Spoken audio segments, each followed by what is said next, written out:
We know that African governments are indebted. In fact, Standard Bank and African Development Bank figures show that we are sitting at a debt to gross domestic product ratio of around 60% across the continent. But according to Gulam Balim, the bank's chief economist, that picture is improving. We also know that some of our policy responses have been slow and perhaps in some instances inappropriate. And this was one of the questions posed to delegates at the recent African Markets Conference in Stellenbosch hosted by Standard Bank.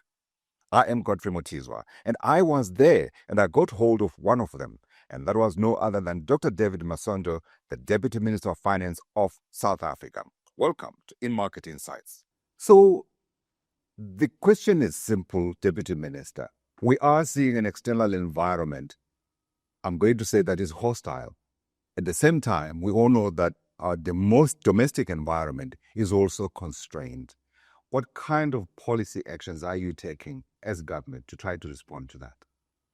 First is to keep our debt levels at sustainable levels.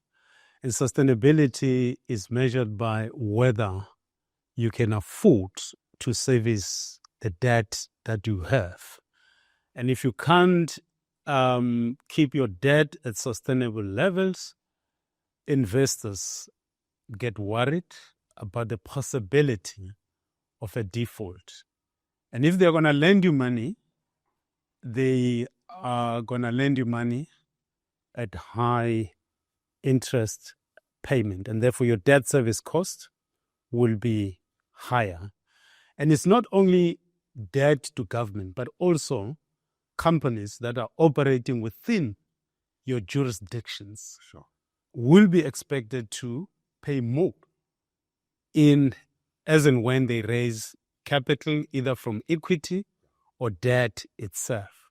So putting our debt at sustainable level is critical for us to get our economy going, because you need to finance all those projects, all the things that you've got to do, investment, expansion on the continent. And therefore, we have to keep our debt at sustainable levels in order to attract more capital into the continent. Absolutely. The second thing is that our inflation need to be low so that you don't erode the purchasing power of the poor people, because if the prices are high, poor people won't be able to afford what is being sold in the market. Things get expensive, including for the investors, and the value of your currency, your money, gets eroded. But the stability of your exchange rate, you don't want volatility insofar as the exchange rate is concerned, because if you have that, no one can invest, can plan in that environment. So at the macro policy level, it's important for us to continue on this trajectory. And I'm very glad that in many of the jurisdictions, some jurisdictions, they used to have double-digit inflation. Some of them are getting to one-digit inflation rate. Their budget deficits are getting lower and lower, particularly since the post-COVID. A lot of them are coming back to growth. And I accept that the global environment is not very favorable. No. And it's more important, and it's at this moment that we've got to come together as African jurisdictions and try to really economically to undermine these boundaries.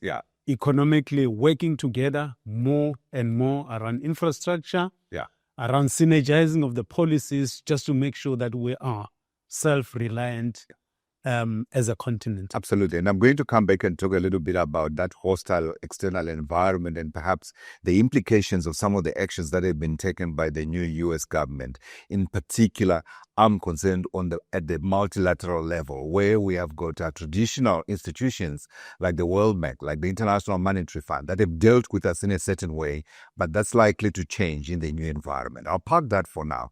I want to go back to what you said about trying to contain the budget deficits. Maybe I'm being a little bit unfair, Minister, here, because I know that the South African figures show that you have the debt to GDP ratio peaking at 76.2% in the 2024-2025 fiscal year. At the same time, that's higher than the average that I spoke about at the beginning, which is 60%. And as Africa's biggest economy, I'm saying to you, Deputy Minister, you're not setting a good example.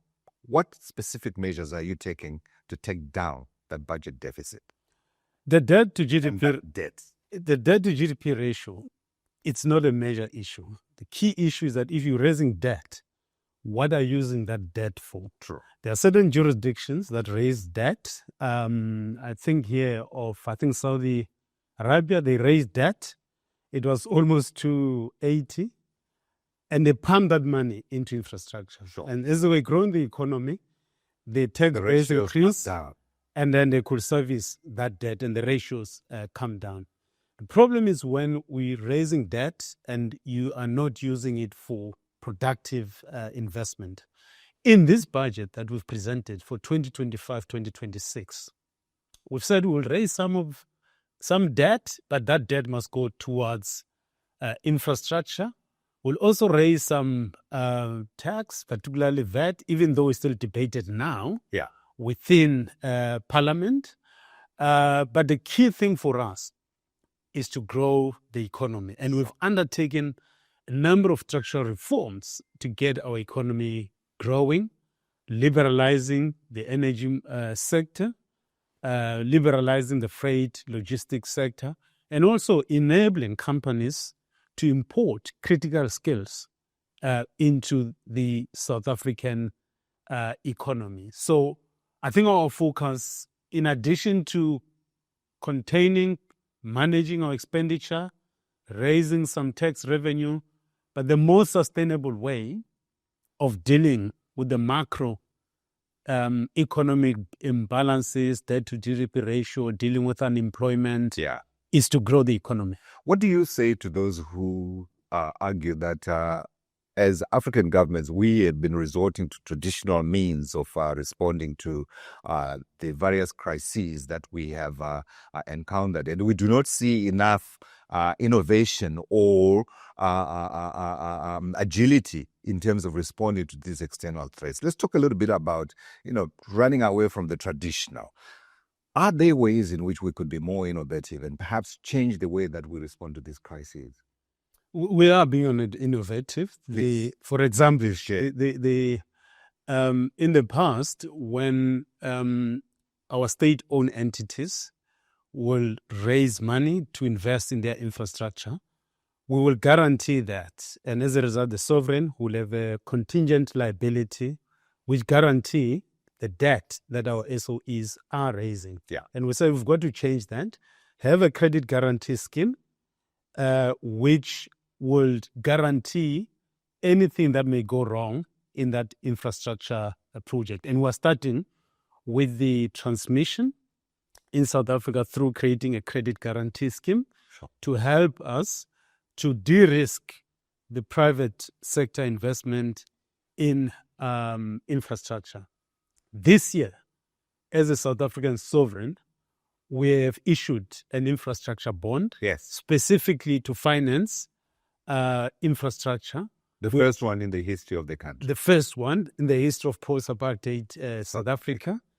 And for the trading services in metros, in municipalities, in cities, we've said the trading services such as City Power in Johannesburg and other trading services that collect waste, they need to be separated out of the municipality so that they've got their own independent financial statements.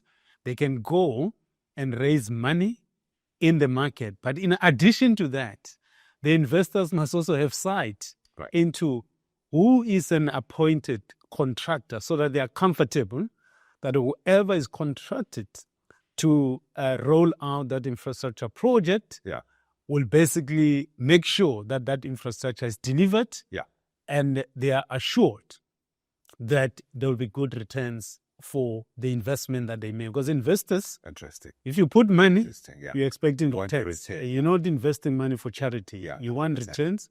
And if there are risks that threaten the possibility of you realizing the returns, you are less likely to invest in that infrastructure. So there's a lot of things that we are doing to make sure that we, and this move beyond the traditional way of doing orthodoxy must die in this environment. We must be agile. It is dying. Let's kill it. Let's kill it. I want to talk a little bit about how you are bringing in the private sector, because I think that is important. We all know that the demands of the fiscus are huge, and we don't have enough money to be able to cover all of them. But I wanted to bring in the external environment question, and I'm not interested in the politics of it. I'm only interested in what it will mean for us. Some people are suggesting that we're likely to see changes in how institutions that have traditionally helped developing countries like South Africa and other countries of the African continent, such as the World Bank and the International Money Fund, change the way they engage with the continent. At a policy level, at the African level, are you talking about how potentially we could see changes coming out of Washington? And I'm talking about Washington as the headquarters of the two institutions. Yes, Godfrey, we're very worried about the fragmentation of the global economy, the tariff wars, because if tariffs are raised, it means that what we're producing here on the continent will find it very difficult to get into those imported markets, our major trading partners. Because for us on the continent, yes, aid does help, but we don't want to rely on aid. Sure. We want to rely on trade as well as investment. So this is a policy. That's the policy orientation that the continent is adopting, that we have to be self-reliant. And being self-reliant is that we want to produce things and sell them and generate incomes for ourselves as the continent. So when there's more fragmentation in the economy, we get worried that it's going to affect our potential to grow our economies, because part of the equation in the GDP equation, it's your exports. And if your export performance is good, it has huge positive impact on our GDP. So we're very worried about that. But second, we will continue to engage this measure trading partners, but also in the multilateral platforms. In South Africa, we recently held the G20 finance track, in which all of us, we really emphasized the importance of multilateralism, that the problems that we have today in the world, they require more than one nation state. Sure. They require many states to come together to solve the environmental crisis that we have. They require us to come together to grow our economy. So fragmentation is not in the interest of everyone, including those developed countries. Absolutely. And of course, we know that there are others who are pursuing it nevertheless. And it's important to know that we are talking collaborative about this and that we are also listening to each other. So the private sector, you spoke about bringing them in. They want a return. How do we balance that requirement for a return with the need to provide services that we know are in the national interest across the continent? So, given the constraints that we have financially, fiscally, there's the triple P's, public-private partnerships. It's our policy position that we've got public-private partnerships, and we've done it in South Africa and many parts of the continent, in which we said, look, we want to build public roads, freeway. We're going to give it to someone who's got money to build it, and they will recover their revenue or their expected investment returns by charging services on the users of that road. It's been expensive in the past. Is there ways in which we could tweak that model so that perhaps it serves the requirements of now? I think the issue is about you've got to make sure that the returns, they make sense for an investor.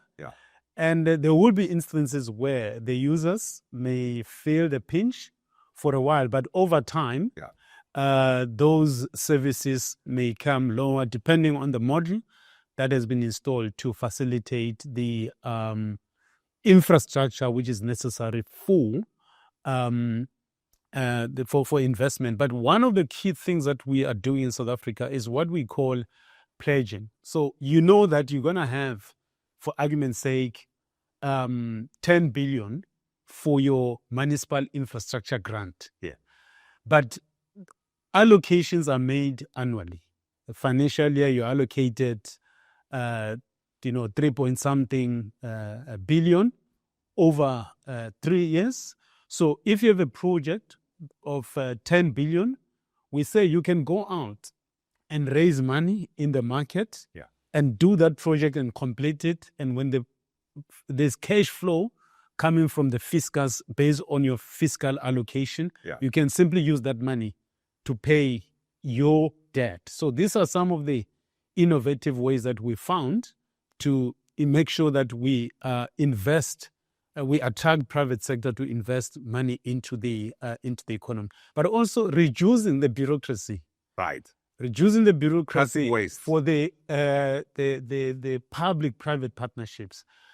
So if you've got a project which costs 2 billion, you no longer need the treasury approvals. In the past, you had to have treasury approvals, and that delayed the rollout of infrastructure projects. So there's a lot of things that we're doing to get service delivery and sorting out our infrastructure, because it's out of the infrastructure strength that you are going to be competitive by reducing the cost of doing business in South Africa. It should be easy for you to transport goods in the continent.